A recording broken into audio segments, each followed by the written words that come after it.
Bueno, en vola, no? Com te nom, sí que estudis? Ramon Llebrés i estudio Psicologia aquí aquí en Xifra, faig el darrer any i tocava donar sang ara.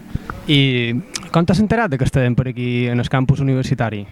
Ja venc en cotxe, visc un poble, venc en cotxe i amb la campanya aquesta de la marató hi ha cartells per tot i sobretot una així centrada a Subí que el vaig veure i vaig pensar que tocava donar sang.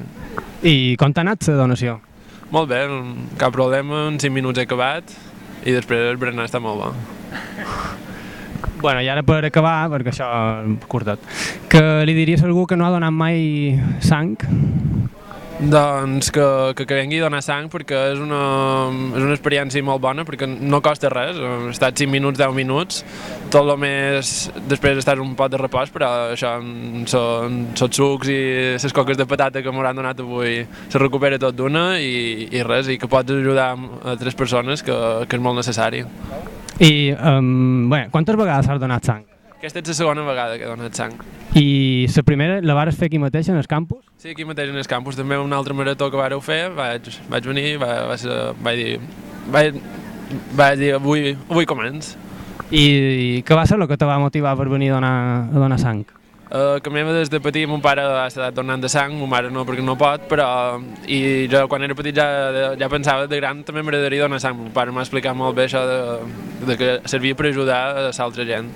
Però per problemes de medicament no havia pogut donar fins ara i la darrera marató passada que vareu fer vaig aprofitar que ja era apte per donar nen. O sigui que vostre ja estàveu conscienciats en ton pare i ta mare. Bé, i bueno, penses que els estudiants, els teus companys d'aquí de la universitat són conscients de que fa falta la sang? N'hi ha que sí, n'hi ha que no, n'hi ha que... O sigui, jo tenc companys que ja donen des de primer de carrera, sempre que cada vegada que poden en donen. N'hi ha d'altres que no són tan conscients i els diuen sí, un dia vendrem, però jo crec que el que costa més és la primera vegada, perquè pensen que és un procés molt llarg, que perdran un parell d'hores, però en realitat en menys de mitja hora has entrat i has acabat i has sortit. Ja. I perfecte, jo estic molt content d'haver donat sang. Realment és ràpid, no? Ja ho has vist. Sí, res, he omplert el formulari, 2 minuts m'han atès, he estat donant sang 5 minuts i després he tardat més berenant quasi que donant sang. Sí, no. Bueno, i bé, moltes gràcies per la donació de sang i per el teu temps. Moltes gràcies a vosaltres.